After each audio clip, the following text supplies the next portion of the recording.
Olá, sejam todos muito bem-vindos. Eu sou Rejane Romano, coordenadora de comunicação do Instituto Etos, e é um prazer para mim estar aqui hoje para conversar sobre um tema tão relevante, sobretudo para a atual conjuntura.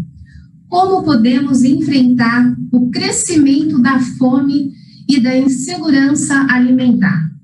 Para participar desse bate-papo, desse nosso diálogo, nós temos Daniel Balaban, diretor do Centro de Excelência contra a Fome e representante do Programa Mundial de Alimento das Nações Unidas do Brasil, Tereza Campelo, ex-ministra, professora visitante da Faculdade de Saúde Pública da Universidade de São Paulo e também do Programa de Pós-Graduação em Políticas Públicas em Saúde da Escola Fiocruz de Governo e pesquisadora do Núcleo de Pesquisas Epidemiológicas em Nutrição e Saúde.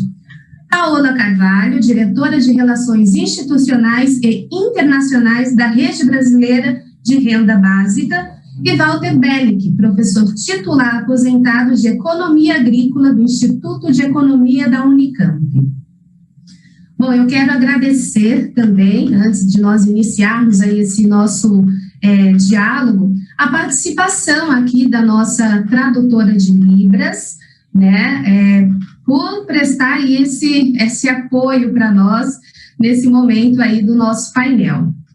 Bom, a nossa conversa hoje é um desdobramento de tudo que a gente vem conversando, do que a gente vem trazendo de apontamentos em toda a Conferência Etos, desde o dia que ela iniciou, no dia 27 de maio, na semana passada, né? E é muito importante a gente ver a transversalidade dos temas até a gente chegar até aqui, nesse diálogo a respeito da insegurança alimentar. Então, eu vou começar essa conversa com a Tereza. Tereza, a situação atual ela é alarmante, né? São 117 milhões de pessoas que não têm acesso pleno e permanente a alimentos e um total de 19,1 milhões de brasileiros que passam fome. Esses dados são do Inquérito Nacional sobre a Insegurança Alimentar no contexto da pandemia da Covid-19 no Brasil, que é desenvolvido justamente pela Rede Brasileira de Pesquisa em Soberania e Segurança Alimentar. Frente a essa situação de avanço da fome, isso considerando que o Brasil historicamente, né, ele soube combater a fome, sair do mapa da fome, mas e agora? O que foi feito naquela ocasião seria uma alternativa para a gente lançar a mão nesse momento? Ou será necessário que nós pensemos em outras soluções, visto que esse é um novo momento? Então, Tereza, conto com as suas considerações a respeito. Boa noite a todas, a todos. Muito obrigado pelo convite. Uma alegria estar aqui no Etos mais uma vez. Já sou freguesa aqui desse encontro anual. E muito importante estar aqui, né, com o Walter Bellick, com o Daniel Balaban, com Paola Carvalho, agradecer a você, Rejane, Edson e a Gislaine que está aqui nos acompanhando. Eu acho que eu gostaria de abordar 3 questões, né, para poder responder essa tua pergunta. A primeira delas é que só tem uma forma da gente, de fato, enfrentar o crescimento da fome, né, assumindo, reconhecendo que ela não é natural, que não é um fenômeno causado pelo Covid-19, como, né, muitas vezes se dizia, não, a fome é causada pela seca, ou a fome é causada, né, então sempre se atribui a algum fenômeno natural. Não é natural. A fome é um fenômeno resultado de decisões políticas e de um processo de desenvolvimento que exclui uma parcela gigantesca da população. Então, a primeira questão, acho que para a gente poder abrir o debate, que bom que posso, né, começar aqui, porque eu sei que a gente vai ter um diálogo partilhado e complementar, é isso, não é natural. Segundo, talvez entender as causas, né, como que o Brasil saiu do mapa da fome, para entender por que ele voltou, né? Segundo a FAO, muito rapidamente, eu destacaria assim, 4 grandes questões que a FAO levantou, né? Por que o Brasil conseguiu sair do mapa da fome, como ele se tornou esse exemplo, né, para outros países do mundo. A primeira questão, né, é ter tratado a fome como prioridade política, né? A segunda grande questão é que o Brasil, né, a população no Brasil passa fome não porque falte comida, né? O Brasil é um grande produtor de alimentos desde a década de 70, mas porque não tinha acesso a esses alimentos, né? Como que a população passou a ter acesso? Eu acho que são várias questões, mas eu destacaria 3. Aumento do salário mínimo, construção de empregos formais e programas de transferência de renda como Bolsa Família, mais outros, né? Então, ter acesso, e esse eu acho que é o ponto mais importante, ter acesso aos alimentos, né, permitiu que a população pudesse acessar aquilo que o Brasil produz, né? A terceira grande questão que a FAO levanta é fortalecimento da agricultura familiar, que é quem produz comida de verdade, comida saudável e que alimenta a população brasileira, quem produz o arroz, o feijão, a verdura, a fruta. E a quarta questão, controle popular através dos CONSEAs e do Conselho Nacional. Esses 4 grandes questões, pontos, né, de referência que a FAO levanta, foram completamente dizimados ao longo desses últimos anos, né? Então, a partir de 2016, você tem desorganização do mercado de trabalho, crescimento no mercado informal, aumento do desemprego, fim da política do salário mínimo, desorganização das políticas de transferência de renda, fim do conjunto das políticas de fortalecimento da agricultura familiar e extinção do CONSEA. Quer dizer, aquilo que tinha permitido que a gente saísse do mapa da fome deixou de existir. Então, de certa forma, a gente compreende por que o Brasil voltou ao mapa da fome, e isso aconteceu antes do Covid. O Covid, na verdade, acirra e acelera esse processo de forma muito violenta. Mas se a gente tivesse essas políticas na base, né, organizadas, certamente, com o advento, né, dessa tragédia humanitária que é o Covid, que atingiu não só o Brasil, mas vários países, a gente teria condições de enfrentar essa situação dramática com um conjunto de políticas públicas. A terceira questão, e essa eu acho que é bem importante colocar aqui nesse ambiente, onde a gente vai ter parceiros, né, empresários nos assistindo, é que nós vivemos uma situação de fato dramática e emergencial. Precisa ser enfrentada com políticas, né, à altura da emergência e do drama que nós estamos vivendo. Agora, nós não podemos achar que a filantropia, a solidariedade, que são fundamentais, né, e que felizmente estão acontecendo, que isto vá substituir as políticas públicas. Nós só temos uma forma de enfrentar a fome do ponto de vista sustentável. Essa eu sei que é uma agenda estratégica para o Instituto Ethos, que a gente não trate somente com ações pontuais e emergenciais, mas que trate com sustentabilidade. Só enfrentaremos a fome, a pobreza e as desigualdades de forma estrutural com políticas públicas. Então, é fundamental que a gente possa estar elencando, né, que políticas públicas podem dar suporte para essas ações do ponto de vista estrutural e sustentável, mas também que a gente possa contar, principalmente nesse momento, com a solidariedade, com a filantropia, né? Não estamos dizendo que isso não é importante, mas estamos dizendo que isso não é sustentável e não dá conta do tamanho do drama. Esses números que você apresentou para a gente, né, Regiane, uns 117 milhões de pessoas, quase 20 milhões de brasileiros em situação de fome, né? A gente tem conseguido, com esse apoio e essa ajuda, enfrentar. Mesmo assim, ações emergenciais, através de políticas públicas, têm que ser implementadas, como é o caso do auxílio emergencial, né, que já foi de R$600, que é uma cesta básica, que é o mínimo para garantir que a população possa sobreviver com uma condição básica de dignidade. Esse auxílio emergencial que está vigorando agora, por um período muito curto de tempo, ele não dá conta e não dará conta do drama humanitário que nós estamos vivendo. Portanto, temos que enfrentar com políticas públicas. Essa eu acho que é a minha principal contribuição aqui, né, para abrir o nosso debate. Obrigado. Uma ótima contribuição, inclusive. Tereza, porque você nos trouxe até muitos apontamentos que iremos abordar aqui ao longo dessa conversa, né? E, sobretudo, quando você aponta aí possíveis caminhos e realmente respondendo a minha pergunta sobre como, né, nós seguimos naquele momento anterior, quando saímos do mapa da fome, e agora, como pode ser feito, e justamente sobre ações coordenadas, ações casadas, né, para resolver o problema que é grande. Nesse sentido, Daniel, vou te chamar agora para a conversa, e o que nós estamos vivendo hoje é um reflexo justamente do recuo em políticas que enfrentam os fatores, né, de extrema pobreza nos últimos anos e que se agravaram na pandemia. Como a Tereza bem trouxe, a fome não surgiu com a pandemia, mas sim se potencializou e se agravou nesse momento.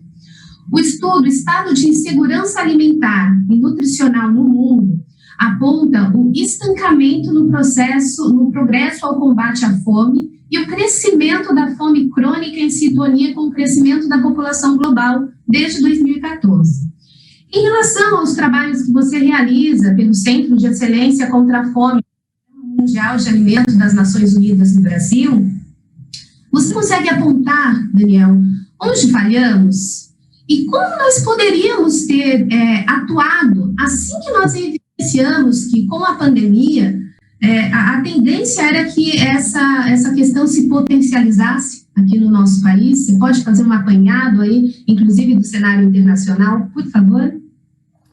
Obrigado, Rejane. É um prazer estar participando da Conferência Ethos, ainda mais dividindo o painel com pessoas que eu admiro muito, como o Walter, a Paola, a Tereza, né, que trabalhamos já muito juntos e sempre tentando diminuir, né, o sofrimento das pessoas. A sua pergunta é muito importante. O mundo ele passa por um processo de recrudescimento, da volta da fome. Durante muitos anos nós conseguimos diminuir paulatinamente o número de pessoas em situação de insegurança alimentar e nutricional no planeta.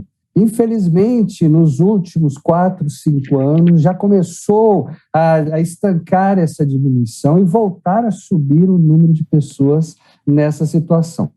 Por que isso acontece? A Tereza foi cirúrgica ao afirmar que a fome é um fenômeno político, não é natural, não é algo que... Eu gosto muito de falar porque muitas vezes os próprios jornalistas colocam a fome como algo que surge de repente, do nada.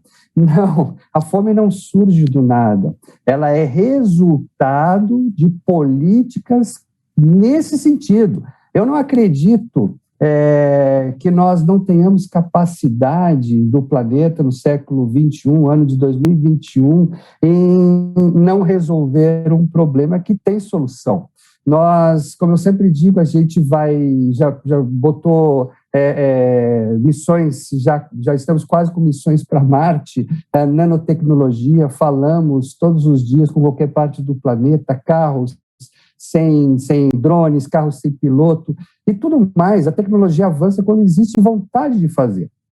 Será que nós somos incapazes de resolver o problema da fome no planeta? Não, não somos. Como a própria Tereza colocou, a fome ela é fruto da extrema pobreza, né? E a extrema pobreza ela é consequência do quê? Da desigualdade da concentração de renda. O próprio economista francês, o Thomas Piketty, nos seus últimos trabalhos, ele coloca que o mundo está concentrando renda cada vez mais. Eu tive a oportunidade e fui convidado para participar do grupo de conselheiros do Fórum Econômico Mundial. Então, existe uma espécie de Facebook só desses conselheiros. Então, é muito interessante porque ali existem debates e debates relacionados a todos os temas, né, que estão hoje sendo discutidos no mundo. E um dos temas é exatamente a questão de qual vai ser o mundo pós-pandemia, que mundo nós queremos. E todos são unânimes. E olha que o Fórum Econômico Mundial é extremamente conservador. E todos são unânimes em dizer nós temos que atacar as desigualdades sociais. Então, o ODS 10, né, o número 10, o 10 é o craque do time, é exatamente a diminuição das desigualdades. Se nós não diminuirmos a raiz da fome, nós não vamos conseguir nunca chegar a um planeta no qual não tenhamos mais pessoas passando fome, morrendo de fome. Hoje nós temos 690 milhões de pessoas que, neste momento, não têm o que comer para si e para sua família. E é algo vergonhoso, não é apenas aqui no Brasil, mas em várias partes do planeta, a gente ainda tem que conviver com uma situação como essa, no qual nós tenhamos pessoas morrendo, né, porque não tem alimentos. É a mesma coisa de você não fornecer mais oxigênio ou água. Nós temos que ter o alimento que é básico para a nossa sobrevivência. Então, nós temos que repensar onde que nós estamos errando e tentar atacar as raízes desse problema, como a Tereza colocou. Dar alimentos, a comida é muito importante. A fome não espera, a gente tem que alimentar aqueles que estão famintos agora. O programa que eu represento, o programa de alimentos, o principal trabalho é esse, passa dia e noite levando alimentos para as pessoas que estão necessitadas em todas as partes do planeta. É um trabalho hercúleo, é um trabalho que custa muito dinheiro conseguir fazer isso, mas, infelizmente, ele é um trabalho paliativo, porque a pessoa vai precisar do alimento agora, vai precisar para amanhã, vai precisar para outro dia, e sempre vai estar precisando, porque nós temos que nos alimentar todo santo dia. Então, não resolve o problema. O problema só se resolve exatamente como a Tereza começou a colocar, através de políticas públicas sustentáveis. Isso seja no Brasil, seja na China, seja na África subsaariana, é tudo igual. Nós temos que incluir as pessoas na cidadania. E o que aconteceu no mundo nos últimos 5 anos? Houve exatamente o efeito contrário. Nós excluímos através de uma financeirização da economia mundial. Hoje, o mundo está muito focado no financeiro. Então, tem muitas empresas que param de produzir porque o retorno financeiro de você colocar nos mercados financeiros o seu recurso, às vezes é maior do que a produção daquele bem, né, que seria interessante ele fazer. Então, isso é um risco extremamente alto, exatamente do sistema capitalista.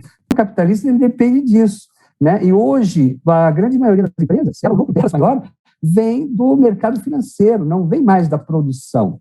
Então, isso é algo que tem que ser resolvido com uma urgência enorme para que a gente consiga sair dessa situação que nós nos encontramos atualmente.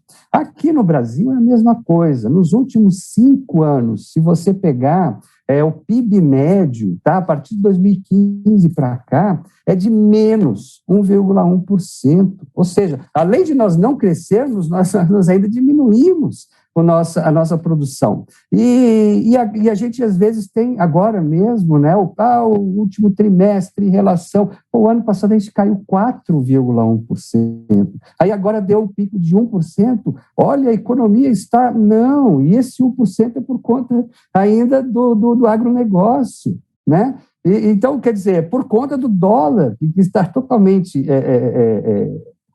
muito supervalorizado aqui no Brasil, o agronegócio está exportando muito, porque é um momento propício para isso, de commodities, mas nenhum país se sustenta com isso. Então, e eu não vejo, como a Tereza colocou, ninguém fazendo discussões sérias sobre como resolver o problema da extrema pobreza que está aumentando e está galopante aqui no Brasil, como foi colocado na última pesquisa, 19,1 milhões, eu acho até que o número já é bem maior do que esse, né? Depois o Walter pode até falar. Mas o mais importante é que não estamos discutindo políticas públicas que possam reverter esse quadro. Como a própria Tereza falou, o Brasil sabe fazer, o Brasil virou um paradigma, virou um exemplo internacional para outros países do mundo que copiaram o Brasil, e o Brasil acabou esquecendo essas políticas e deixando de lado. Então, nós temos que agora voltar a fortalecer essas políticas. Não precisamos nem reinventar muito a roda já está lá, o que a gente precisa é reutilizá-la de uma forma correta e perene. E eu não estou vendo aqui no Brasil um debate sério principalmente entre os entes da federação, né, o sistema legislativo, nem no próprio legislativo, os executivos, a gente só ouve falar em equilíbrio fiscal num momento como esse. Nenhum país do mundo está falando em equilíbrio fiscal no momento de pandemia, no momento de emergência. O único país do mundo que ainda se fala em contas públicas e equilíbrio fiscal. O equilíbrio fiscal, ele é importante, mas agora é um momento de salvar vidas, de reverter o quadro. Então, se nós temos esse contingente enorme de pessoas em extrema miséria, nós temos que fazer alguma coisa para reverter isso. Então, a maior economia do mundo está preparando pacote para a sua economia, né, de estímulo à economia de quase 2 trilhões de dólares, que é o PIB brasileiro, e nós não estamos falando sobre nada. Então, nós temos aqui o auxílio emergencial, depois a Paola vai falar, que para mim deveria ser um auxílio perene, né? Deveria ser uma renda básica realmente já consolidada, mas que ele acaba, 4 meses, já está acabando, e aí? O que vai acontecer? Né? Então, não vejo discussões sérias, eu acho que esse é o momento da gente levantar essas questões. Estamos falando aqui, o empresariado está trabalhando muito forte para ajudar a diminuir a pobreza através de... A gente tem participado, cartões, alimentação, cestas básicas, trabalho, mas é aquela história, isso não vai resolver o problema. Ele é importante fazer, é importante alimentar as pessoas, mas não resolverá, porque o contingente de pessoas nessa situação está aumentando e vai aumentar se nós não mudarmos e não tocarmos nas raízes do problema, que é exatamente aumentarmos e disseminarmos as políticas públicas exitosas que foram feitas ao longo dos últimos anos. Então, Rejane, eu vou parar por aqui nessa nossa primeira intervenção e colocar esse ponto, que é muito importante, dá para resolver, nós sabemos como fazer, mas o importante é ter a vontade política de resolver de uma vez por todas esse problema que nos assola. Obrigado, Rejane. Eu que agradeço, Daniel, e você comentou sobre ser vergonhosa, né, esse cenário, essa situação, uma situação vergonhosa, e ela é vergonhosa e desumana, né, e por falar nisso, e até você antecipou sobre as contribuições aqui que a Paola pode nos trazer nesse sentido, o auxílio emergencial, como tanto a Tereza falou, agora também o Daniel falou, ele nos mostrou o quanto a nossa população ela carece de apoio em políticas públicas que viabilizem a subsistência, né? Nós estamos falando simples e puramente disso. Nós passamos por vários momentos aí com esse auxílio emergencial nesse contexto da pandemia. Primeiro foi a demora para a definição do valor, a demora para a liberação do benefício, as falhas na distribuição, e agora, né, nesse ano de 2021, até a redução mesmo do valor desse auxílio, né. Paola, se nós já tivéssemos uma renda universal, nós poderíamos não apenas alcançar a justiça social, mas também evitar que o impacto, em momentos como esse que nós vivemos, um momento pandêmico, fossem tão gritantes. Esse cenário, ele demonstra um despreparo nosso ou é uma ação da necropolítica? Por favor, suas considerações a respeito. Primeiro, quero agradecer imensamente aqui o convite, é uma honra estar nesta conferência do Instituto Ethos, ainda mais com essas pessoas tão valorosas aqui, que fazem parte da minha trajetória de formação, inclusive, então é um prazer estar aqui com a Tereza, com o Walter, com o Daniel. Então, nome, Rejane, quero agradecer ao Instituto e a importância deste debate, né? Eu já tive com o Instituto em outros momentos esse ano, mas agradecer muito a oportunidade. Bom, é importante isso que tu disseste, né, sobre a questão do auxílio emergencial e o quanto ele trouxe para o Brasil a necessidade de um debate. Eu ouvi a Tereza falando e me lembrava dela ministra, e ela fazia exatamente o debate sobre as pessoas do Bolsa Família, o quanto elas trabalhavam, né, e várias pesquisas, inclusive, foram feitas na época que comprovavam o quanto as famílias mais vulneráveis estão no mercado de trabalho, porém, estão no mercado muito precarizado, estão no mercado informal, precarizado, que não garante o mínimo de condições de subsistência desta população. Então, acho que a gente vinha caminhando, né, e nós tivemos com o Brasil Sem Miséria, tivemos um avanço das políticas sociais muito importantes. O que aconteceu, né, de 2016 para cá? A própria política de assistência social, que tinha uma base de dados essencial para o Brasil, que era o cadastro único para programas sociais, ela foi sendo desmontada. Hoje, se a gente trabalhar com os números do auxílio emergencial, a gente vai ver a quantidade de pessoas que se inscreveram via aplicativo, que não conseguem mais acessar a política de assistência social, a rede socioassistencial, para manter o seu cadastro único atualizado. E isso vem, inclusive, em decorrência do desmonte da política de assistência social que vem acontecendo, né? Se antes nós estávamos estruturando o Sistema Único de Assistência, fortalecendo o cadastro único para programas sociais e tendo neste cadastro único a porta de entrada para quase 30 programas e políticas, desde a segurança alimentar e nutricional até a política de renda, né? Várias políticas de acesso, nós passamos a ter essas políticas de proteção sendo desmontadas. E quando a gente chega na pandemia, a gente sempre, é importante, né, acho que o Daniel e a Tereza falaram aqui, que a fome não foi inventada pela pandemia, por óbvio, né, nós já vínhamos vivendo um quadro como esse, mas é importante que a gente diga que quando a pandemia chega ao Brasil, ela encontra um terreno fértil, né, e fértil exatamente porque esse conjunto de políticas e programas sociais que estavam sendo implementados no Brasil, exatamente, vamos aqui falar sobre saúde, educação e assistência social, já vinham sofrendo com a emenda constitucional 95, com a redução de recursos orçamentários que exigiam, né, que colocaram um ajuste fiscal, como falou o Daniel, e a gente está nessa batida única, né, de ajuste fiscal em detrimento da vida. E isso se aprofunda com a pandemia, porque, exatamente como o Daniel disse, né, ao contrário do restante do mundo, o Brasil, em vez de priorizar salvar vidas, continua na tecla do ajuste, né, de não romper ali o teto e as questões fiscais, o que não é exatamente isso. Se a gente aprofundar o debate, vai descobrir que o teto e o ajuste só serve para políticas sociais e só serve para os mais pobres, né, não é do ponto de vista orçamentário geral. Então isso acho que é uma questão bastante importante, mas o auxílio emergencial revelou ao Brasil números que são simbólicos, assim como a rede fez um levantamento importantíssimo aqui e traz que metade da população sofre uma questão de insegurança alimentar com a pandemia. Nós também tivemos 110 milhões de pessoas inscritas ou solicitantes desse auxílio emergencial.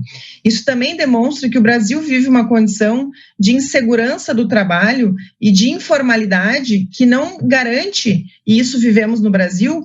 Quem é que não conseguiu manter o distanciamento social? Quem é que não conseguiu manter o cuidado, né, consigo e com a sua família? Foram os mais pobres, porque a sobrevivência é trabalhar de dia para comer de noite, né?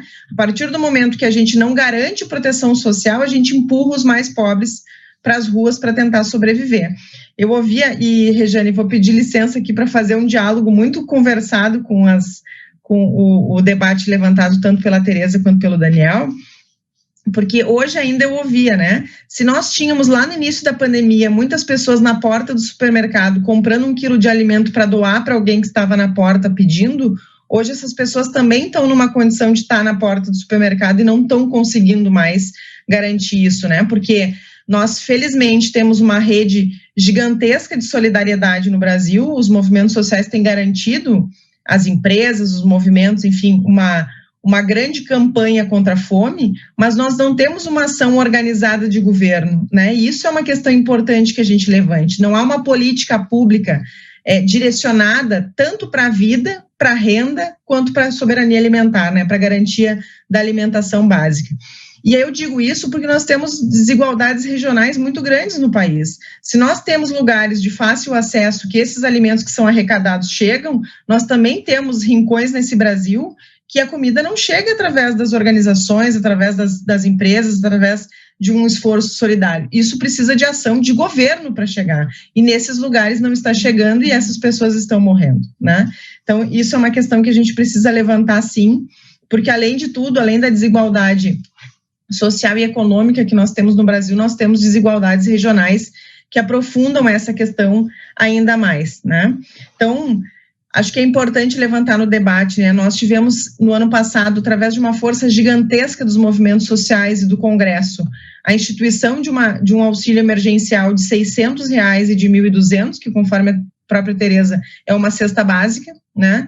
Que garantiu ali a 68 milhões de brasileiros pelo menos uma parcela desse auxílio. E nós tivemos, assim que o governo teve autonomia frente a essa renda, e é importante que a gente diga que políticas governamentais foram contrárias a esse auxílio, o governo nunca quis, né, o ministro da Economia nunca quis um auxílio desta envergadura. Nós, a partir do momento que a lei encerrou, né, e o auxílio passou a ser instituído através de medida provisória, ele teve reduções muito drásticas, né, e é importante que a gente diga que a partir daí, a medida provisória do ano passado, dos últimos 4 meses, ela já reduziu para metade do valor e já desligou 14 milhões de pessoas. Isso significa desligar o Bolsa Família inteiro, né, se nós pensarmos aqui numa comparação. E este ano, os meses em que nós tivemos maior índice de mortalidade no Brasil e infecção, né, nós estivemos sem auxílio emergencial. Quando ele retomou através de um teto, e aí falando de novo do ajuste fiscal, né? O governo estabelece um teto de 44 bilhões para que esse auxílio acontecesse em 2021, nessa situação gravíssima de pandemia que nós vivemos, o que estabeleceu patamares de valores bem mais baixos, e aí 150, 250 e 375 para mães chefes de família, porém, 47% dos beneficiários recebem R$150. E mais do que isso, se compararmos com o ano passado, houve um corte de 29 milhões de pessoas. Então, hoje nós vivemos um quadro muito grave. Nós, pela rede brasileira e pela campanha Renda Básica que queremos, a gente vem acompanhando a implementação do auxílio, os problemas que as pessoas têm enfrentado, a opção do governo de implementar um tamanho deste programa, né? Desta enraizamento social que ele deveria ter, sem a rede de assistência social, sem um canal de comunicação com a população. Então, imaginem, né, gente, que a opção de ter uma rede do Sistema Único de Assistência Social que estão em todos os municípios do Brasil, e o governo federal tomou a opção de não ter esta parceria, né? Então, fez por aplicativo, sem um canal de comunicação com a população e sem formas de resolver os problemas, né? Hoje eu ouvia muito triste o relato de pessoas que estão nos critérios, que estão passando fome, que não conseguem acessar o auxílio emergencial e não tem uma porta para bater, porque os próprios centros de referência de assistência social não são chamados a esse atendimento, não são chamados a ser ouvidos nesse processo. Então, eu não quero ultrapassar meu tempo, mas acho que é muito importante que a gente levante aqui, Rejane, o debate sobre o quanto nós vínhamos no caminho de mapear as pessoas em situação de vulnerabilidade, o quanto o Sistema Único de Assistência Social vinha se fortalecendo através de um cadastro que era fundamental para a implementação de políticas públicas. Ele é desfeito, né? Ele é desfinanciado, então a política de assistência social vai se esvaindo. Hoje a gente tem e nós inclusive recomendamos lá no início do auxílio emergencial que as pessoas que solicitassem por aplicativo pudessem gradativamente sendo encaminhadas aos centros de referência de assistência para poder completar esse cadastro único e a gente ter uma grande base de dados no Brasil para poder, a partir daí, implementar políticas a partir desses indicadores, né? O que também não foi considerado por parte do governo.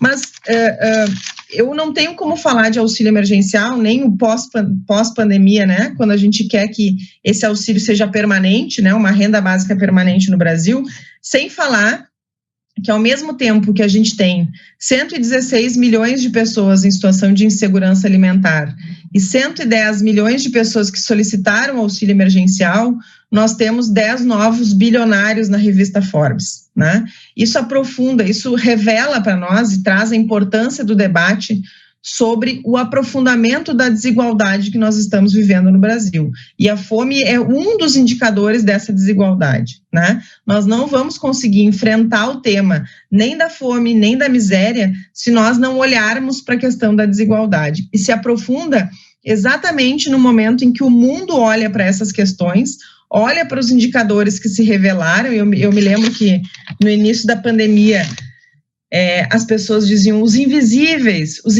estão aparecendo através do auxílio. E nós dizíamos, invisível para quem? Porque a gente vem revelando e discutindo esses números há muito tempo, né?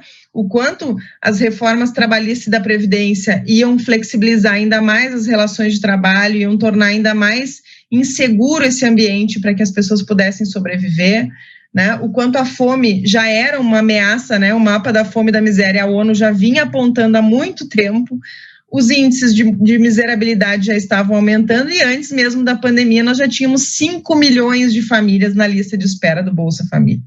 Então, gente, enfrentar o tema pós-pandemia vai exigir da gente, sim, uma reflexão sobre a renda permanente no Brasil, vai, sim, exigir da gente um amplo debate sobre os órgãos de controle, e eu tenho dito isso em todos os debates que participo, porque o governo tem se protegido com os órgãos de controle para reduzir as políticas de transferência de renda, né, com os critérios e com cruzamentos que tem feito, né? Nós tínhamos avançado muito, estamos retrocedendo, e nós precisamos enxergar fundamentalmente que o pós-pandemia só vai acontecer se nós continuarmos fazendo debates como esses na pandemia. A pandemia está longe de acabar, né?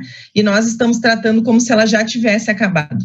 Nós precisamos, sim, discutir que uma renda emergencial precisa ser levada até que a pandemia seja encerrada ou que até a gente consiga, de fato, ter a população imunizada através da vacina, né? Os países do mundo já têm mostrado que a economia só volta quando o povo tiver condições de estar na rua, de estar trabalhando, de ter uma retomada efetiva. E, infelizmente, nós estamos no fim da fila da vacina e nós estamos no fim da fila também dos direitos sociais, das políticas públicas e da transferência de renda digna para as pessoas. Desculpa, Regiane, se eu passei do tempo aqui. Não, de forma alguma. Eu quero agradecer, inclusive, Paula, pelos seus apontamentos, muito importante tudo isso que você nos traz, quantos desafios, quantas discrepâncias. E sobre esse ponto, eu chamo agora na conversa o Walter. Walter, como que as empresas podem contribuir com esse combate à fome? Né? Como já foi dito aqui, para além das ações de filantropia e de solidariedade, há algo mais que as empresas podem fazer?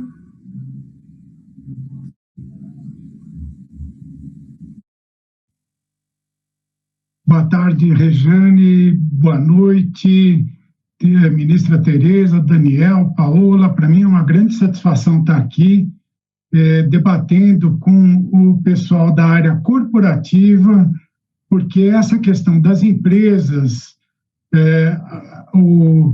a participação das empresas no combate à fome é fundamental.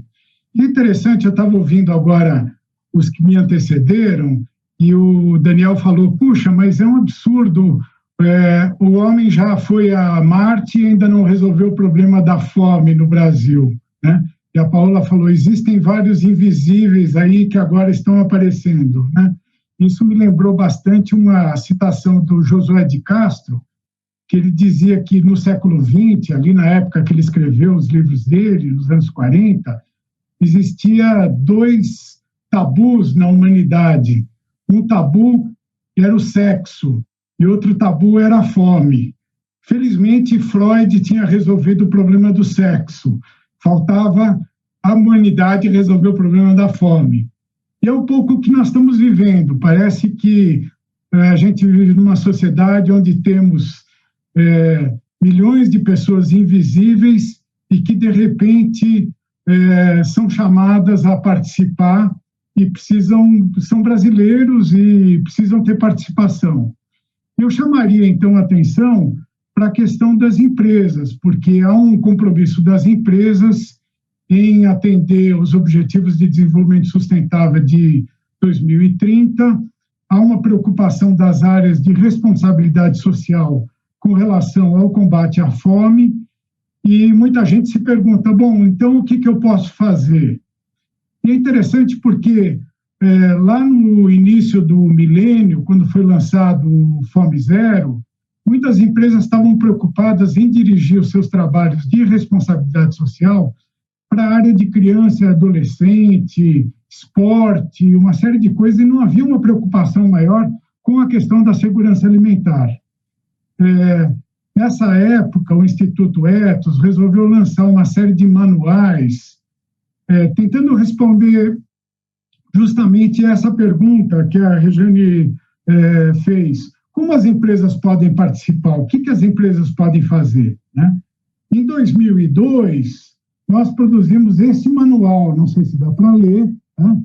Ao contrário, é o manual que as empresas utilizam para combater a fome. Esse manual foi produzido por uma equipe de pessoas e foi um verdadeiro best-seller. Foram 3 ou 4 tiragens em seguida, e as empresas estavam muito preocupadas em ter um guia sobre como trabalhar. Logo em seguida, em 2003, foi lançado um outro guia, que se chamava Segurança Alimentar e Nutricional, a contribuição das empresas para a sustentabilidade das iniciativas locais. Olha que interessante.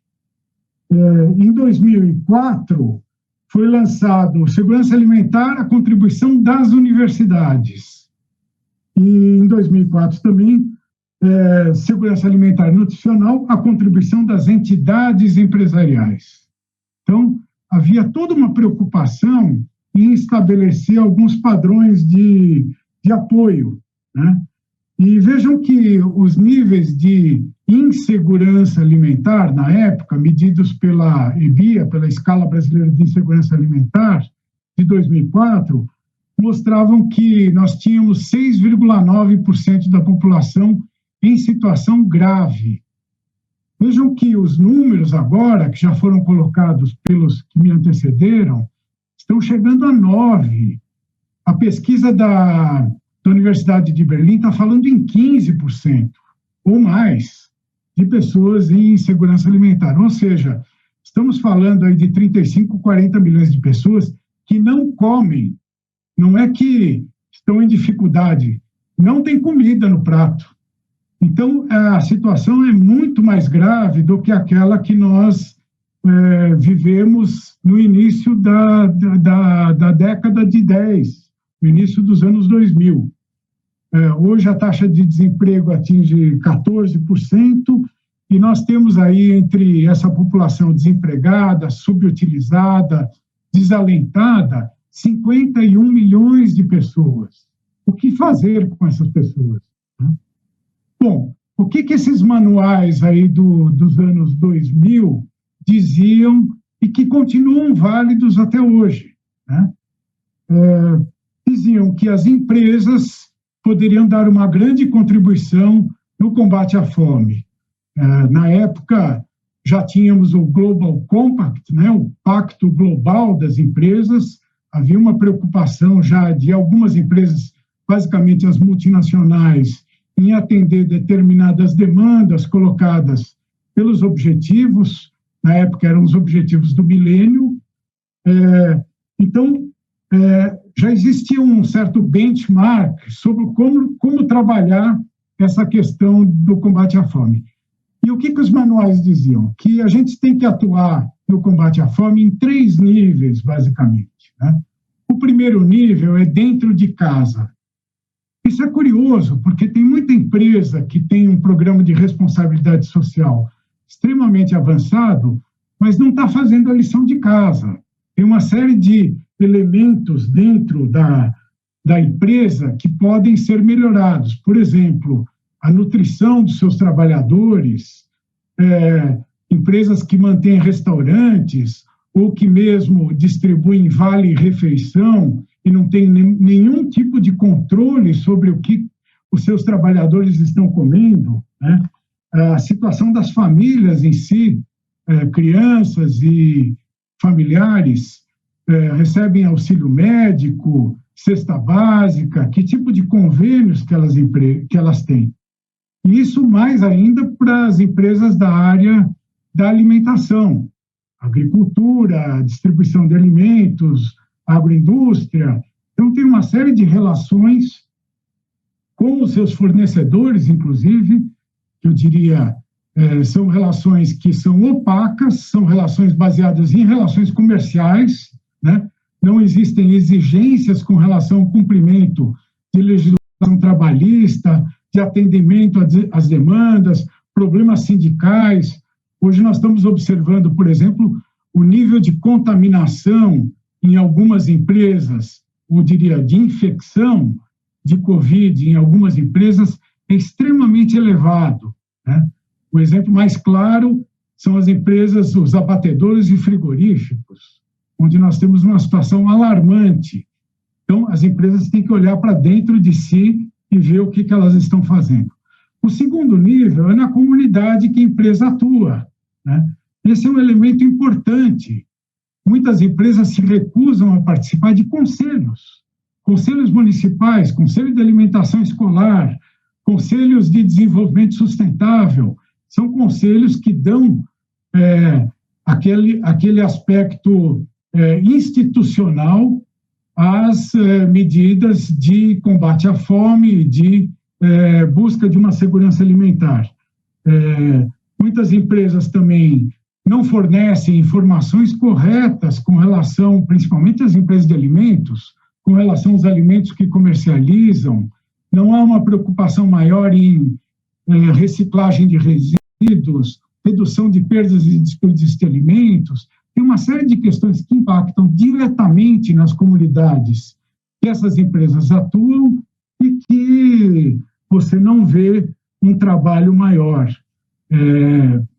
Existe, por exemplo, uma iniciativa muito grande baseada em bancos de alimentos, por exemplo, seja das empresas que distribuem alimentos ou produzem, ou seja, de empresas que colaboram com aportes financeiros junto a bancos de alimentos. Os bancos de alimentos, como foi dito anteriormente, não são a solução para o nosso problema, mas é um gesto de solidariedade importantíssimo nesse momento em que nós estamos vivendo. Nós vimos que as doações de alimentos subiram no começo da pandemia e agora as entidades e associações estão com dificuldades enormes para poder atender a população em situação de fome que tem aumentado. Então, na comunidade é fundamental. Eu me lembro que no início do Fome Zero, nos anos 2000, muitas empresas passaram a doar horas de trabalho, né? Passaram a doar transporte. Eu me lembro de uma empresa multinacional de transporte rápido, o próprio presidente da empresa dirigia um caminhão distribuindo cestas para comunidades do entorno. Então, esse tipo de relação com a comunidade é super importante e ajuda bastante. E o terceiro nível é na sociedade. Então, você tem empresas aí do ramo de alimentos que podem ajudar bastante em campanhas, por exemplo, de alimentos saudáveis, adotando guia alimentar para a população brasileira, que é tão importante, dado que nós temos um nível de obesidade preocupante, pois não é só gente passando fome subnutrida, mas é gente passando fome em situação de obesidade também, que é uma forma de desnutrição. Então, essas empresas podem atuar em diversas áreas, construção. Hoje em dia, por exemplo, a questão das plataformas digitais é fundamental e a gente vê algumas startups, algumas empresas de informática atuando diretamente no esquema de doações. E isso pode ser melhorado via uma relação com a agricultura familiar, via cooperativas, associações, centros de distribuição. Há uma série de coisas que podem ser feitas aí. Então, as preocupações hoje são mais ou menos as mesmas que existiam no início dos anos 2000, mas exceto por duas questões que mudaram radicalmente a nossa vida. A primeira é a pandemia. Então, como as empresas podem ajudar em uma situação de pandemia, em uma situação de infecção, de informação? É fundamental trabalhar principalmente as empresas de distribuição de alimentos, as CEASAs e toda essa cadeia que nós temos.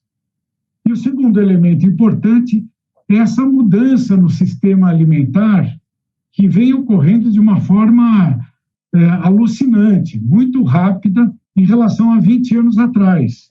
Nós temos outras preocupações hoje que se juntam às questões que estavam colocadas lá nos anos 2000. Então, se antes havia uma preocupação muito grande com produção, vamos produzir mais, porque o importante é a disponibilidade, hoje a questão maior é o acesso, como a Paola colocou. Hoje a questão maior é garantir que as pessoas possam consumir. Então, se discute hoje na sociedade não só a produção, e as políticas têm que atuar em nível de distribuição e na ponta final do consumidor, né? Um segundo elemento é que hoje, eu diria até infelizmente, o produto que as famílias consomem é muito mais processado do que o produto que se consumia anteriormente. E a pandemia dificultou, porque várias feiras livres deixaram de funcionar, há uma dificuldade logística de distribuir alimento fresco para as famílias, há um problema também nas áreas de produção. Então, se consome mais produto processado. E isso é importante, porque nós temos que mudar e dar informação sobre que produto as pessoas estão consumindo. Se antes a preocupação era com nível de toxinas nos alimentos, hoje a preocupação é com resíduos químicos, pesticida, organismos geneticamente modificados. Isso tudo faz parte da segurança alimentar e nutricional e é uma responsabilidade das empresas. Bom, finalmente, eu diria que combater a pobreza com cestas básicas, doações de alimentos é importante, mas não vai resolver. No passado também se colocava muito frentes de trabalho. Frente de trabalho era a principal política de combate à fome, né? Hoje é transferência de renda, como a Paola colocou, né? Então, nós tivemos aí no ano passado 60 milhões de brasileiros recebendo auxílio emergencial, e esse ano vamos ter aí uma quantidade bem menor. Se no ano passado se transferiu 300 bilhões em termos de renda para essas famílias, esse ano, segundo o Congresso, não vai passar de 44 bilhões. Então, imagine que a situação continua. Estamos aí numa segunda onda, frente a uma terceira onda, e todas essas dificuldades surgem e demandam que as empresas atuem diretamente. Eu diria que não é possível esperar o governo, não é possível imaginar que a política pública pode dar conta de tudo, mesmo porque há um desmonte completo das políticas públicas, então as empresas são chamadas a atuar, e isso faz parte dos compromissos e dos objetivos colocados para 2030. Vou ficar por aqui esperando o debate. Obrigado. Eu que te agradeço, Walter, e que importante os pontos que você trouxe, né? Se alguma empresa ainda tinha dúvidas a respeito de como atuar, do que ela poderia fazer nesse sentido, agora já sabe. O melhor de tudo é que esse nosso conteúdo fica gravado, disponibilizado gratuitamente no nosso canal aqui no YouTube. Então, depois, com certeza, é importante que as empresas venham acessar e tomar conhecimento de todo esse diálogo e, sobretudo, desses pontos que foram trazidos especificamente sobre a atuação delas, né? Bom, uma pergunta que eu vou rodar aqui para que todos possam responder e contribuir com ela, que é justamente a respeito da questão das políticas públicas, né? Elas dependem de amplos mecanismos de participação popular, né? Então, como vocês avaliam esses espaços nas diferentes esferas de governo, né? Então, a consulta popular, há esses espaços de deliberação, há conselhos participativos nesse sentido? Nós podemos começar com você, Tereza, respondendo, e aí os outros vão na sequência, por favor. A sociedade brasileira, Jane, tem uma experiência de participação popular excepcional, né? Construiu espaços de participação que são também, né, assim como as políticas de combate à fome, se tornaram um exemplo e referência no mundo. Desde o orçamento participativo, a Paola está lá em Porto Alegre, sabe disso, mas o Conceia virou uma referência no mundo todo, né? Então, vários países se inspiraram nessa experiência brasileira de construção que é na área de segurança alimentar. Quando a gente fala Conceia, né, a gente tem muita sigla, né, Conselho Nacional de Segurança Alimentar e Nutricional, com a participação ampla da sociedade civil, de governos, do próprio governo, e junto com o Estado, construir, porque a participação popular, ela tem vários aspectos, né? Um é o próprio controle social, né?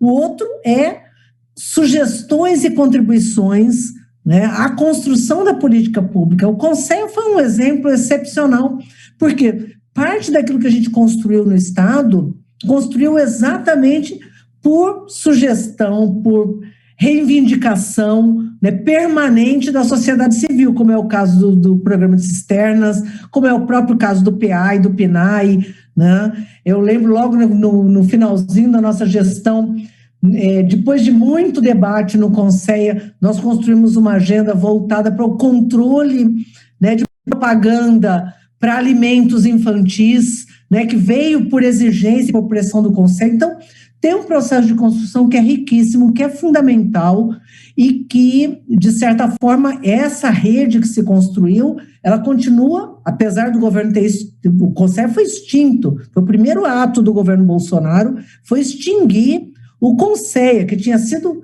criado por sugestão lá do Betinho, na primeira conferência de segurança alimentar e nutricional. Então, isso mostra que esse governo não só não é permeável à política pública, né, não é permeável ao sofrimento da sociedade, da população que está morrendo, como não é permeável a qualquer tipo de debate de controle social. Agora, eu ia pedir assim, um minutinho para falar uma coisa e completar um pouco o que o Walter colocou, porque eu acho, Walter, que para além dessas questões que você levanta, tem um debate hoje que é fundamental ser incorporado pelos empresários, pelas empresas, né, pelo setor produtivo, né, que nós temos que ter um projeto para esse país. Nenhum país vai se desenvolver, né, com esse nível de desigualdade que nós temos. Nós vamos continuar nesse voo de galinha. Cresce um pouquinho, cai, cresce um pouquinho, cai, cresce um pouquinho, cai. Não é possível superar e garantir um desenvolvimento sustentável se a gente não reduzir o nível de desigualdade, de pobreza e de fome que nós temos no país. Então, mesmo dentro desses números que você trouxe, Rejane, quem são esses 117 milhões? Como a Paola disse, essas pessoas trabalham. Então, não é um bando de gente que está passando fome porque não trabalha. O povo trabalha muito, e quando a gente olha, bota uma lupa para ver quem são esses 117 milhões, a gente vê que eles têm cor, a maioria são negros, são mulheres chefes de família. A pobreza e a fome é muito maior em mulheres chefes de família negras. E quando a gente olha, eu acho que esse dado é um dado muito importante para a gente trazer à tona nesse debate, né, para as corporações estarem prestando atenção nisso.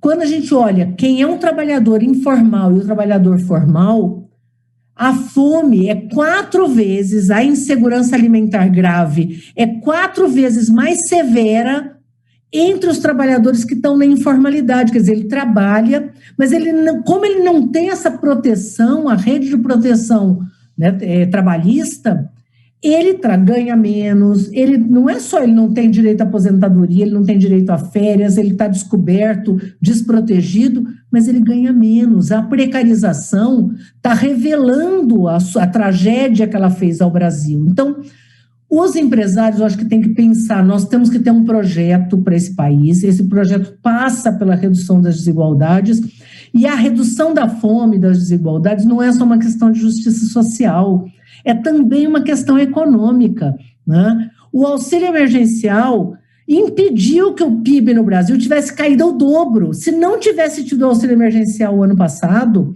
o PIB teria caído o dobro. Quer dizer, gente, presta atenção no mal que a emenda constitucional, o teto de gastos, né, a não construção de uma rede de proteção causa, não só do ponto de vista de sofrimento à população, mas também viabilizando que a gente possa ter um modelo de desenvolvimento sustentável, permanente, construído e estruturado. E aí, eu vou deixar uma bola aqui para, de repente, vocês, não sei se vocês tiveram a oportunidade de ver a pesquisa que saiu da Oxfam, que eu acho que nos anima muito, né?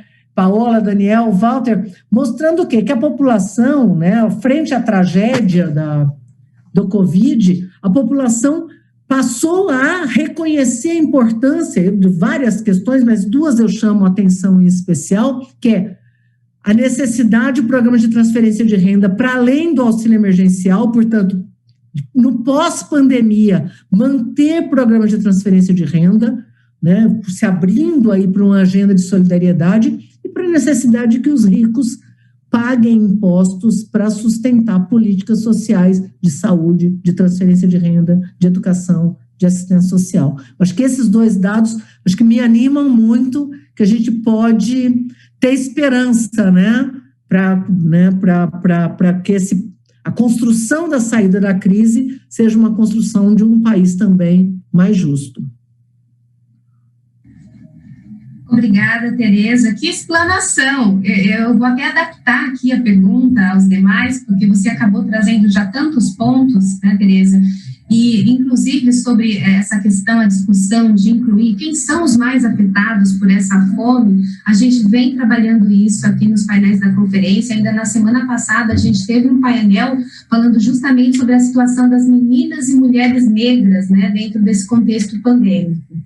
E a adaptação, gente, é a seguinte, a verdade é que esse projeto de país, ele é uma necessidade no Brasil, para a desigualdade, para as mulheres, para os pequenos produtores rurais, e etc. Né? Eu gostaria que vocês comentassem sobre isso e sobre o mal da austeridade para esse projeto de país.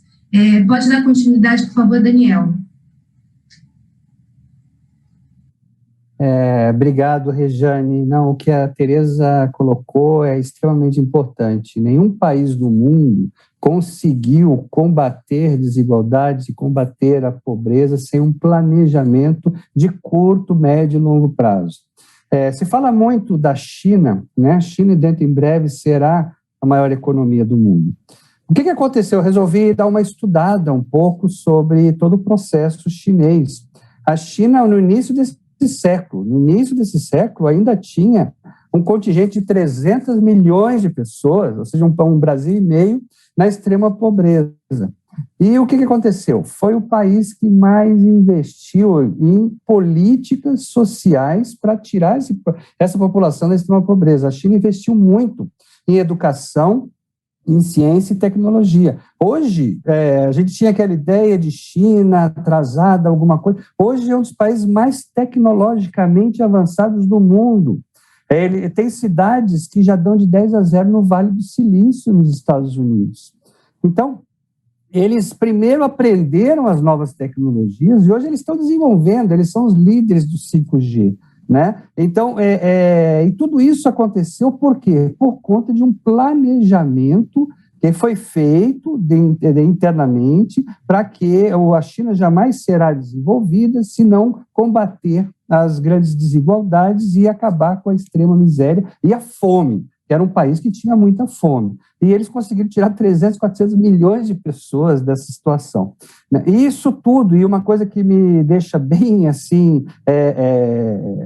Primeiro, feliz, eu sei disso, a China se baseou muito, Tereza, nos planejamentos deles, no que foi feito aqui no Brasil. Eu já conversei muito com empresários, com estudiosos chineses, e eles aprenderam muito o que foi feito aqui e levaram para lá. Então, você pode até conversar com o próprio embaixador chinês aqui no Brasil, que ele vai dizer muita coisa sobre isso.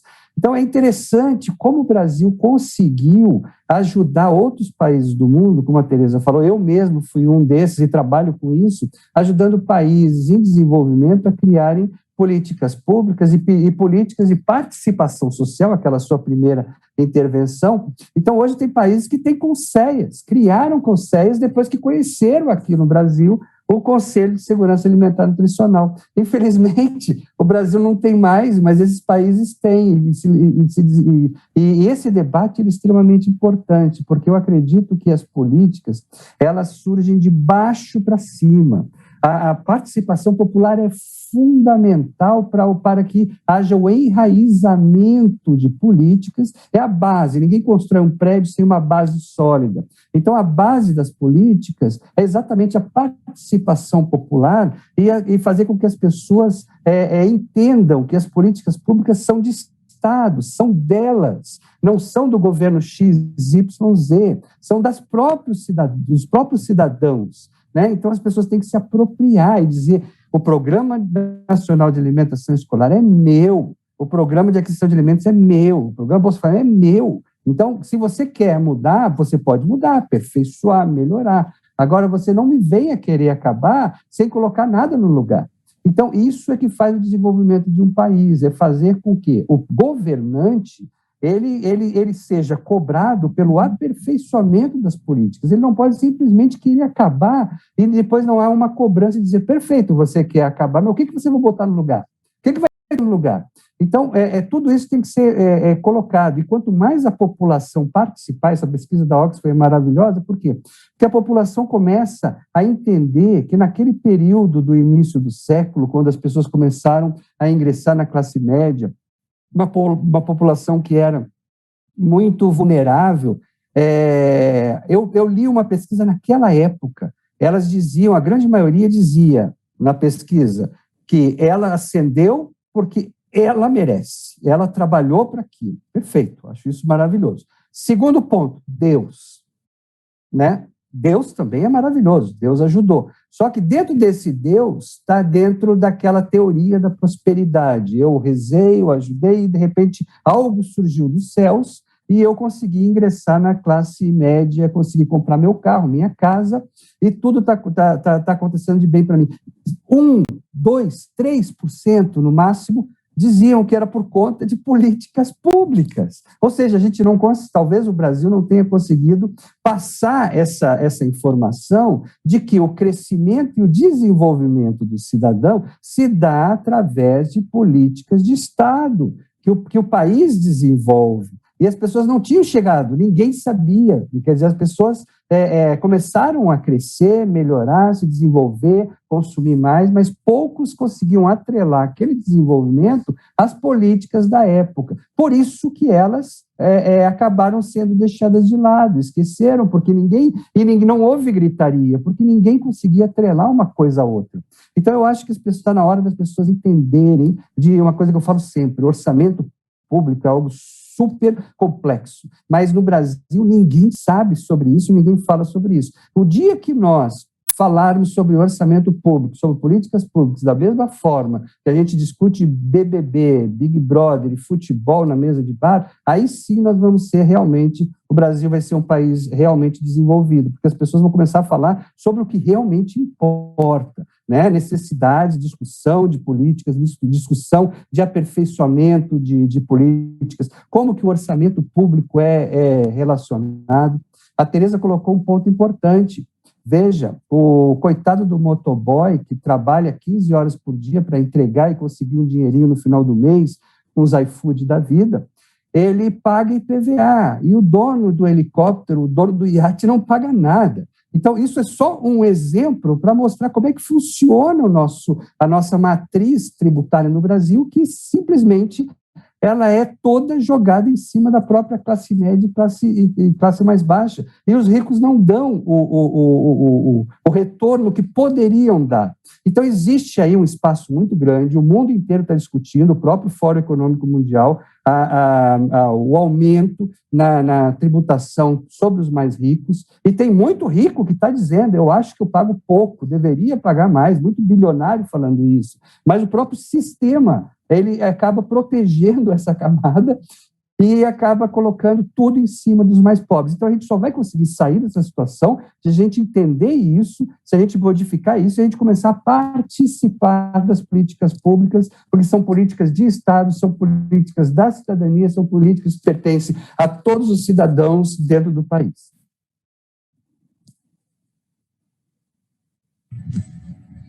Muito obrigada, Daniel. É tão importante, e vocês demonstram isso o tempo todo nas suas falas, de como a gente, nós, Brasil, né, já seguimos tanto de exemplo, seja com a questão do mapa da fome, de sair do mapa da fome, com os conselhos, com o Conselho, e a que ponto nós chegamos, né? Paola, comenta um pouquinho também a respeito disso, por favor.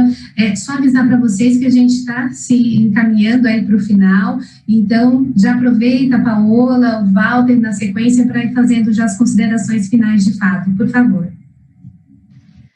Tá certo, Rejane. Na verdade, é muito bom ouvir vocês, assim, passaria aqui debatendo horas, né? Sobre a questão da participação popular, vou falar resumido aqui para garantir o tempo de todo mundo. Acho que é sempre muito importante a gente olhar um pouquinho antes, né? Nós já vínhamos, por exemplo, sem as conferências das políticas públicas, né? Acho que é importante isso. Só se manteve, por exemplo, a Conferência de Saúde, a Conferência de Assistência Social, graças à mobilização dos conselhos, que fizeram isso de forma autônoma, inclusive, né, garantindo um bom debate em nível nacional e estadual, com todas as dificuldades que tiveram por não ter apoio governamental, né, material, inclusive, para fazer essas conferências. Então, acho que isso é um tema importante. A segunda questão é que, como nós acompanhamos desde o início, né, a implementação do auxílio, há poucos dias atrás nós estávamos debatendo com o Ministério da Cidadania alguns problemas crônicos que voltam, persistem e que mantêm as pessoas fora do auxílio. E coisas que a gente já dava como resolvido que se repetiram agora em 2021. E aí o Ministério responde que levaria essas situações para um comitê de gestão de crises e problemas do auxílio emergencial. E eu questionei, né, ao secretário executivo, não seria o caso de ter alguém neste conselho, neste comitê, que ouvisse os beneficiários? Então, nós temos um comitê formado por organizações, por instituições do governo que estão longe das pessoas, que não criam um canal de diálogo com as pessoas e que debatem crises, na verdade, internas do sistema, ou coisinha que não funcionou, outra coisinha que não funcionou, porque efetivamente aquilo que vem do relato dos usuários da assistência, os usuários do auxílio emergencial, não tem ninguém. Então, mais uma vez, todos esses relatos, todas essas questões que a gente acaba ouvindo enquanto movimento social, ouvindo enquanto organizações que estão lutando pelo auxílio, mas lutando para que ele seja respeitado e tratado como uma forma permanente pós-pandemia, essas pessoas não são ouvidas, nem mesmo os movimentos, nem os conselhos, nem ninguém. Então, nós não temos nem os conselhos gestores de assistência social dos municípios e dos estados participando de um comitê desses. Então, vocês imaginam que falar consigo mesmo, né? É como se estivesse falando só com os amiguinhos ali, sem entender o que está acontecendo no mundo real. E isso eu trago esse exemplo porque não tem como a gente falar neste momento de participação popular, de controle social, sem dialogar com espaços que deveriam ter representantes do povo, né? E que não tem. E o auxílio emergencial, para mim, é um tema muito caro neste momento. Então, já indo para as considerações finais, eu queria dialogar um pouco com essa falsa dicotomia que se manteve desde o início por parte do governo entre salvar a economia e salvar vidas, né? Como disse o Daniel, só o Brasil levantou isso de forma tão forte, né? Colocando o debate da economia, de não manter as coisas fechadas, de não manter o distanciamento social, de não ter as garantias mínimas, né, para que a população tivesse direito a manter o distanciamento até que as situações fossem minimamente organizadas, né, e agora a gente está vivendo. É tão forte isso, gente, que nós tivemos uma decisão da Copa né, de jogo de futebol muito rapidamente decidido, que é em detrimento à saúde das pessoas, à vida, à contaminação, a todo um processo que é muito grave, porque nós não temos 20 milhões de brasileiros e brasileiras vacinados, né? Em segunda dose, então, é menos do que isso.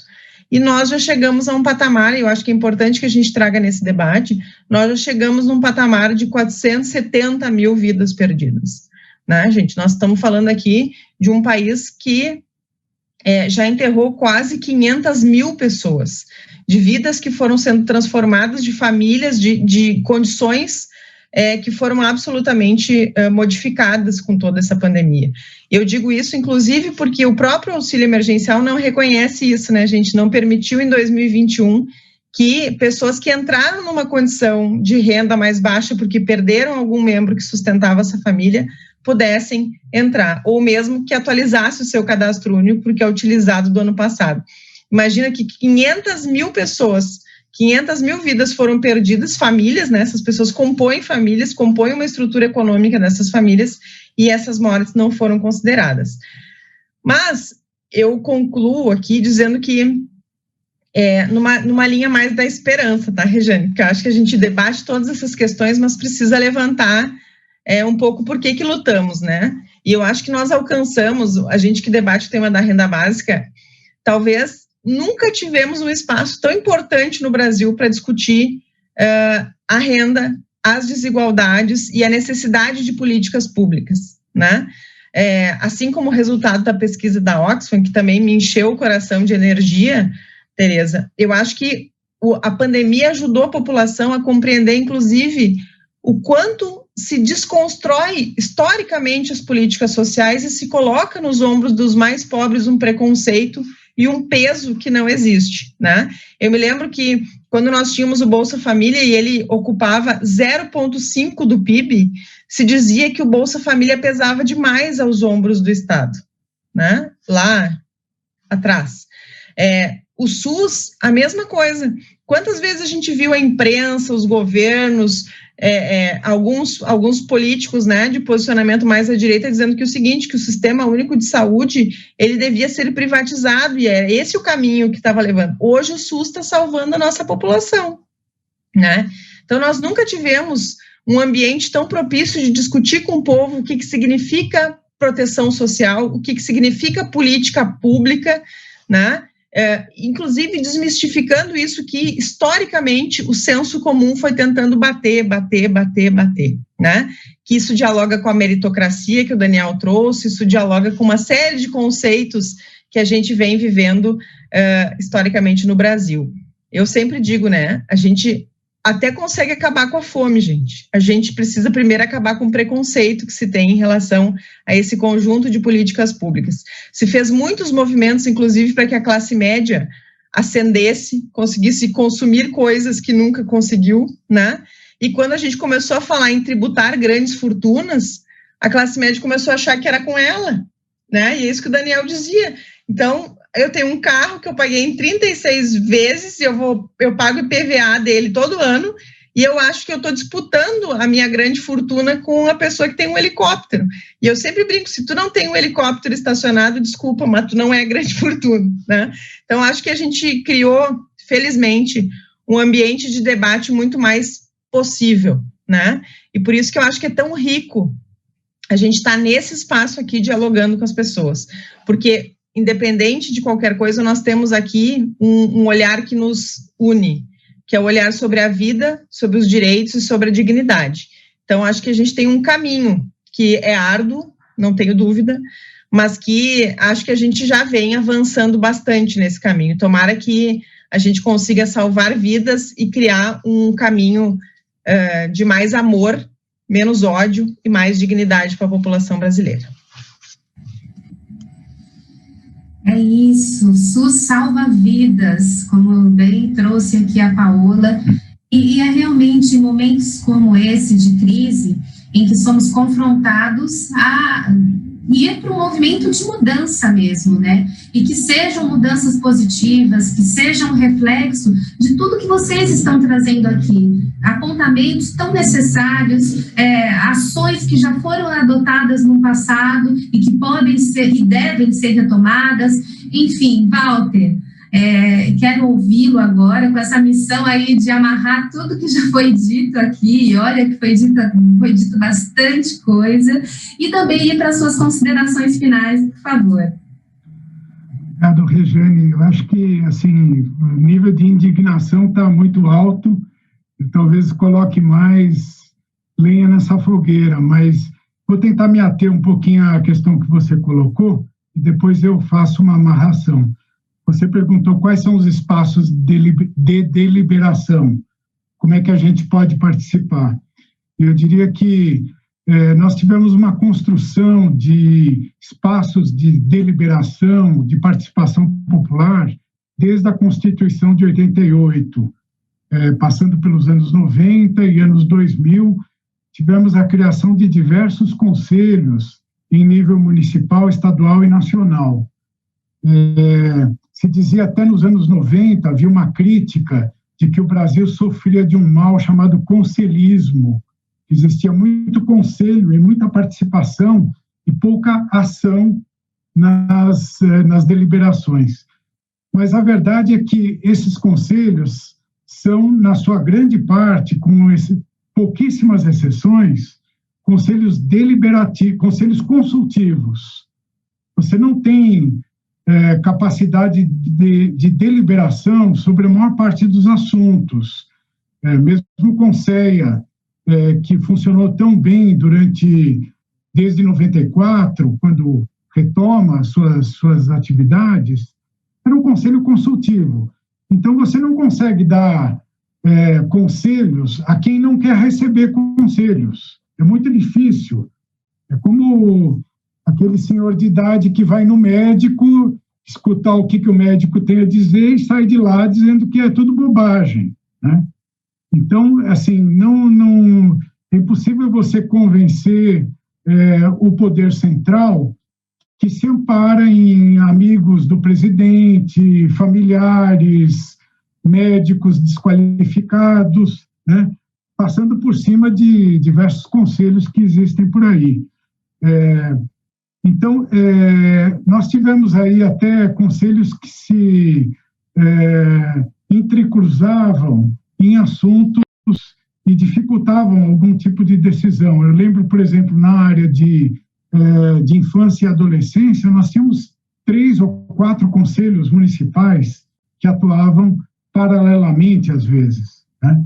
Então, é muito importante que a gente retome essa participação, mas de uma forma que os conselhos possam também deliberar determinadas coisas.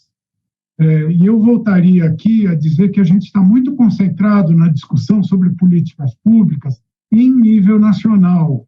Eu queria chamar a atenção que você tem um conjunto de prefeitos que estão fazendo um excelente trabalho e que podem dar esse empurrão nas políticas de segurança alimentar em nível local ou regional que nós precisamos.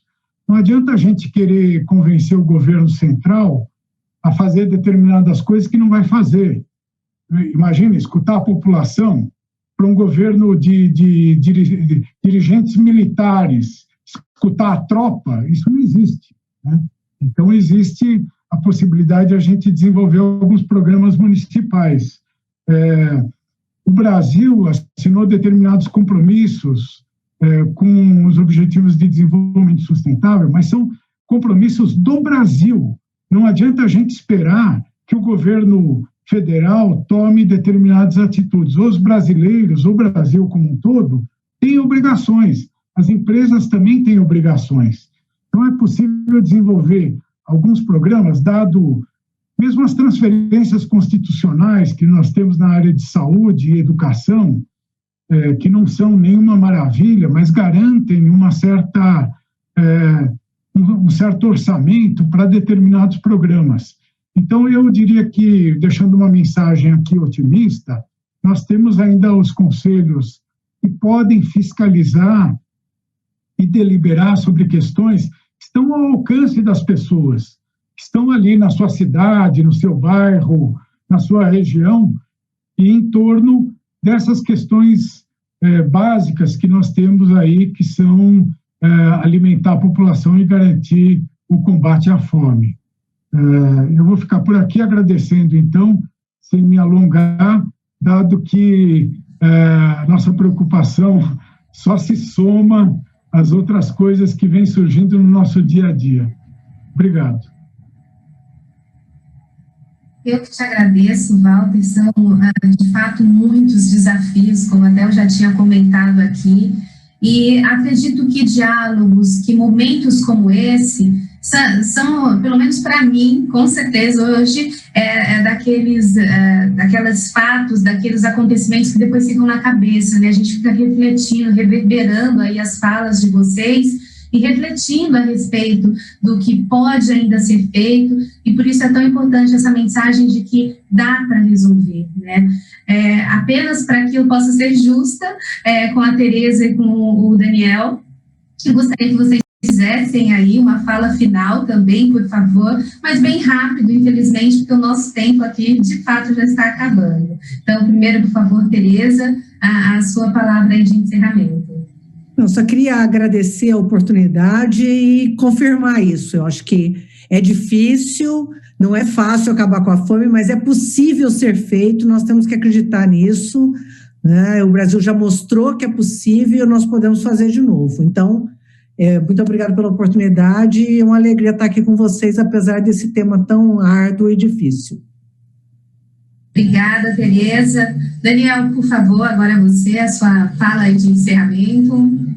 Obrigado, Rejane. Olha, foi um prazer imenso participar desse painel, ser convidado pelo Instituto Ethos para falar de um tema tão difícil, tão importante, mas que eu acho que, só para terminar e para amarrar tudo, essa pandemia, com tanta gente morta, com tanta gente sofrendo, então vocês imaginam, são quase 500 mil pessoas que morreram, e cada pessoa dessas tem parentes, tem mãe, tem pai, tem filho, tem filha, tem amigos. Então, imagine a quantidade de pessoas no Brasil hoje sofrendo por conta dessa pandemia. Mas, ao mesmo tempo, é nesse momento de sofrimento que a gente tem que fazer uma reflexão, como que nós chegamos até aqui, por que que isso está acontecendo. Tudo tem causa e efeito, nada acontece por acaso. Então é importante que a gente tire as lições desse momento e que a gente saia muito mais forte depois dessa pandemia, muito mais forte como nação, muito mais fortes como cidadãos, né? Não só do Brasil, como do mundo. O Brasil está inserido no mundo. O mundo está fazendo um debate inacreditável sobre isso. Eu tenho certeza absoluta que nós vamos ter um mundo melhor a partir desse ano, do ano que vem, dos outros anos que vem por aí. O mundo vai se desenvolvendo. Eu sempre digo que o mundo se desenvolve como se fosse uma senoide, aquela curva senoide de altos e baixos. Agora a gente está naquele baixo e a gente sente que a coisa está ruim, parece que não está nada bom, que nunca foi... Mas, ao mesmo tempo, a gente está se desenvolvendo, a gente vai sair muito mais forte, e se a gente entender, a gente tem que aprender, né? Enquanto a gente não aprende, a gente continua cometendo os mesmos erros. Mas eu tenho certeza que a população está aprendendo, que dá para resolver, não tem como ter um planeta melhor com pessoas morrendo de fome, não tem como ter um país melhor com pessoas passando fome. A gente tem capacidade, como todo mundo falou aqui, a gente sabe como fazer, o importante é a gente ter vontade política para fazer e resolver esse caso. Enquanto tiver uma pessoa no planeta passando fome, a gente tem que se indignar, a gente não pode aceitar isso. E a gente tem que lutar para mudar esse quadro. Então, muito obrigado a todas, a todos. Vamos ficar com essa reflexão. É possível mudar isso? É possível ter um país melhor? Vamos trabalhar em conjunto, vamos acreditar e vamos fazer a coisa certa. Por favor. Obrigado. Ótimo, Walter. Eu sou desse time aí também, viu? Eu sou do time que acredita que a gente está no momento de baixa, mas vai virar alta, e tudo isso tem que servir de aprendizado para que a gente faça realmente um movimento e construa, né, esse mundo, essa sociedade que a gente acredita que pode ser melhor, né?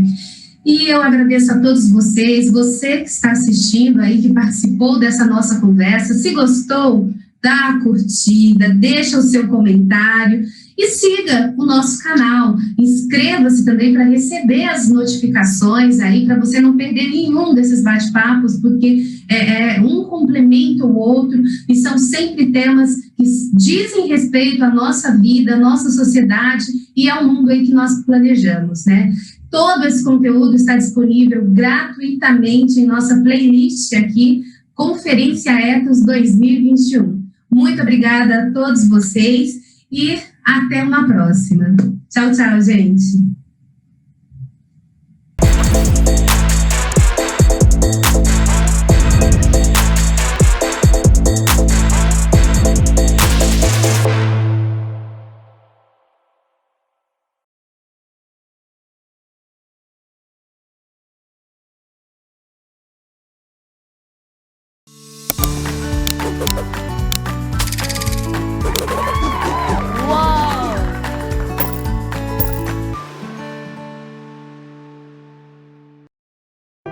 Pensar, sorrir, abrir, fechar, prender, unir, subir, voar, comer, dormir, beber, sonhar, ler, sentir, partir, amar. Aço é ação. Aço é ArcelorMittal.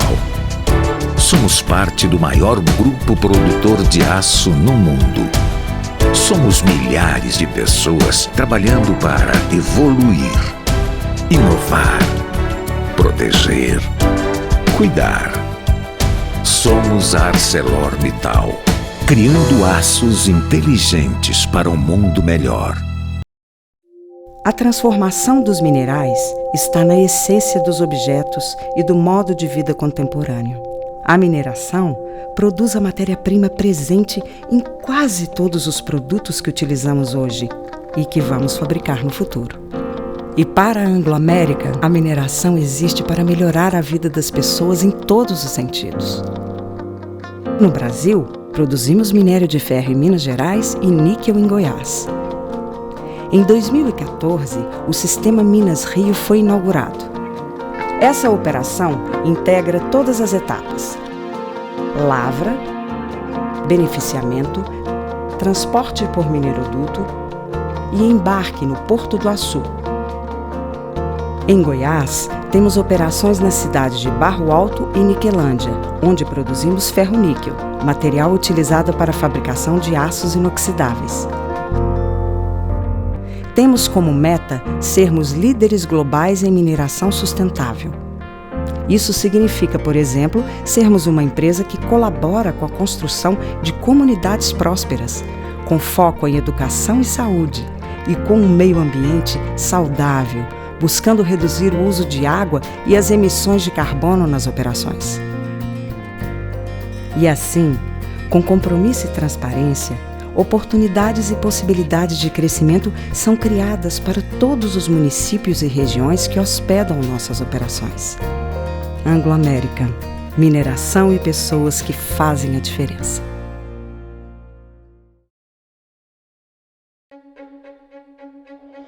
Todos os dias, criamos embalagens infinitamente recicláveis e contribuímos de diferentes formas para a sustentabilidade ambiental, social e econômica do planeta. Grande parte dessa contribuição está na forma como tratamos uns aos outros e abraçamos as diferenças de ideias, comportamentos e atitudes. Porque na BOL somos uma só família, uma família que cultiva culturas, valoriza sotaques, respeita orientações, incentiva opiniões. Aqui, todos sentem que pertencem à empresa. Aqui, a nossa natureza inclusiva será para sempre infinita. E o que criamos pode até mudar, mas o que fazemos e como fazemos sempre fará a diferença.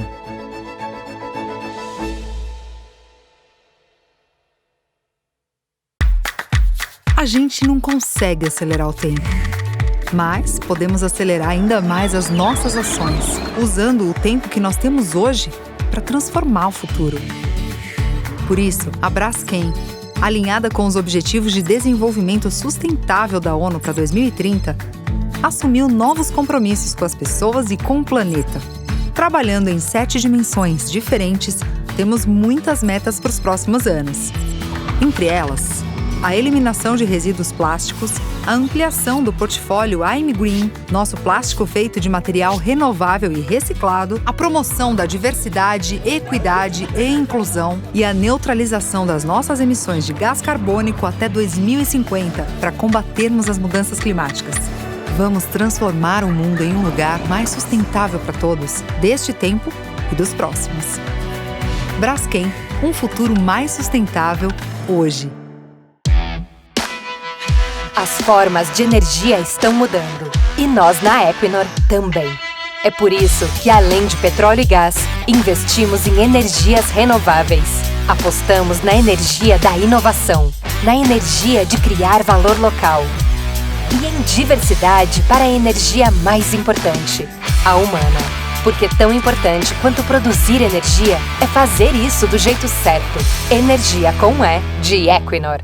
Brasil. O que essa palavra representa para você? A ideia de Brasil, assim como a de qualquer outro país, está em constante evolução. Somos muitos, somos diversos, somos movimento. E aqui na Gol, desde a nossa primeira decolagem há quase 20 anos, promovemos uma dessas versões de Brasil. Aquela que vê potência no encontro entre a simplicidade e a coragem da sua gente e sua intrínseca capacidade de inovar e produzir cultura, conhecimento e riqueza. Esse Brasil é forte e existe em cada um de nós. Nas grandes metrópoles do interior, na imensidão de nosso litoral e de nossas florestas. Nos últimos meses, experimentamos diferentes tipos de saudade. Das atividades mais corriqueiras, àquelas que nem sabemos descrever direito.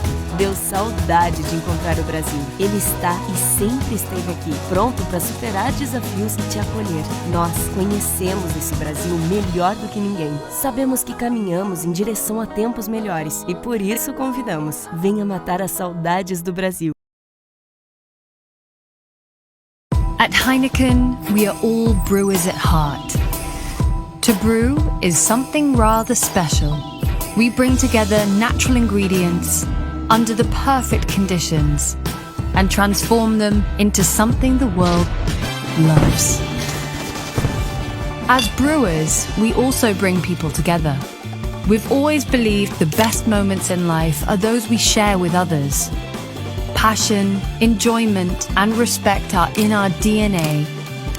But we want to be equally great at making a positive impact in a world that is facing huge challenges. Climate change, water scarcity, inequality, poverty. Over the past decade, together with our extended family, we have worked to brew a better world. We've made considerable progress, but in the coming decade, we want to raise the bar even higher, setting ourselves on a path to carbon neutrality across our value chain, maximize circularity, and replenishing the water we consume where it matters most. We will brew a culture that embraces inclusion and diversity, foster a workplace that is both fair and safe, and support communities where we can make a difference. And we will continue to advocate for moderation, address the harmful use of alcohol, and offer 0.0 alternatives so people always have a choice. At Heineken, we know that while ambitions inspire us, it's our actions that define us. We are brewers and doers. Our journey requires the very best ingredients, our people and partners. We invite you to join us in raising the bar for a responsible, fairer, and healthier society. Together, we will brew a better world. Cheers to that.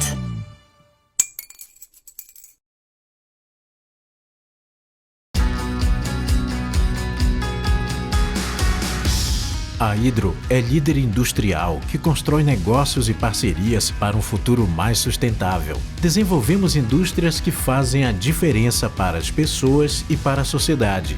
Transformamos recursos naturais em produtos e negócios relevantes para as pessoas, em um local de trabalho seguro e protegido para nossos 34 mil empregados em mais de 40 países. No Brasil, estamos presentes em toda a cadeia do alumínio.